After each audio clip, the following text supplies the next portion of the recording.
la notion de gène égoïste. Selon Dawkins, le biologiste, nous ne serions que le véhicule de nos gènes qui chercheraient uniquement à se reproduire et à se propager au maximum. Et nos caractères, finalement, ne seraient que l'expression, le moyen pragmatique pour ces gènes de se propager.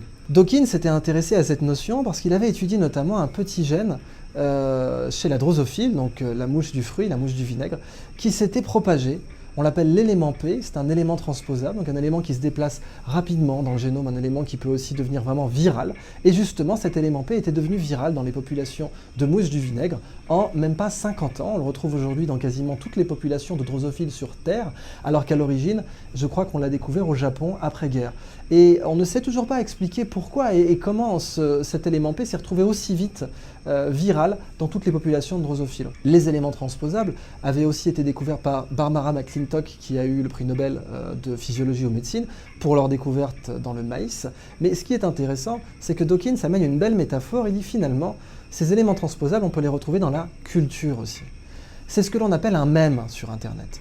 Sur Internet, un mème, c'est quelque chose qui se propage. Alors par exemple, ça peut être une vidéo de chaton, ça peut être une expression, ça peut être une photo marrante. L'idée, c'est qu'il est viral. Les gens aiment le propager parce qu'ils prennent du plaisir à le consommer et ils prennent du plaisir à le transmettre. Et notamment du plaisir à faire que quelqu'un d'autre le consomme en sachant que ça vient d'eux. Ça, c'est un des mécanismes de la viralité sur Internet.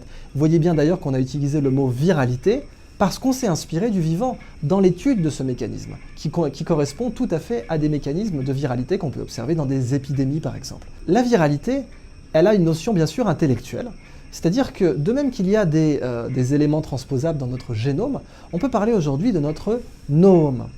Ça vient du grec nous, l'esprit, on parle aussi de noétique, et la noétique est l'étude de l'esprit.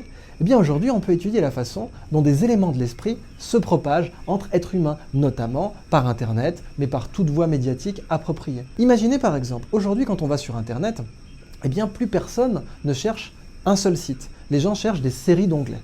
La plupart des internautes font une fenêtre avec plein de petits onglets séparés parce qu'on a besoin aujourd'hui de comparer des contenus.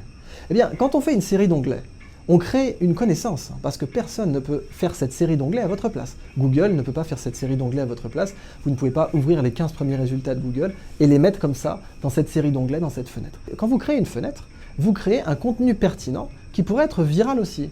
On parle parfois de pertiviralité, c'est-à-dire à la fois pertinent et viral. Mais aujourd'hui, les internautes, quand ils créent une fenêtre avec une certaine série d'onglets, quand ils la ferment, ils détruisent la connaissance qu'ils viennent de créer. Eh bien, on pourrait imaginer un logiciel qui prendrait ces séries d'onglets et qui permettrait de les partager entre internautes.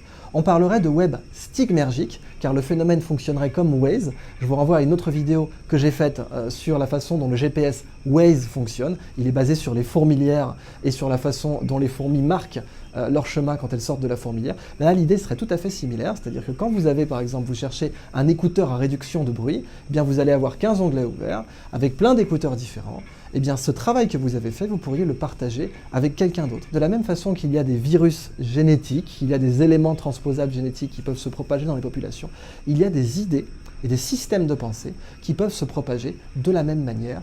Et dans ce cas-là, on parlera de propagation noétique.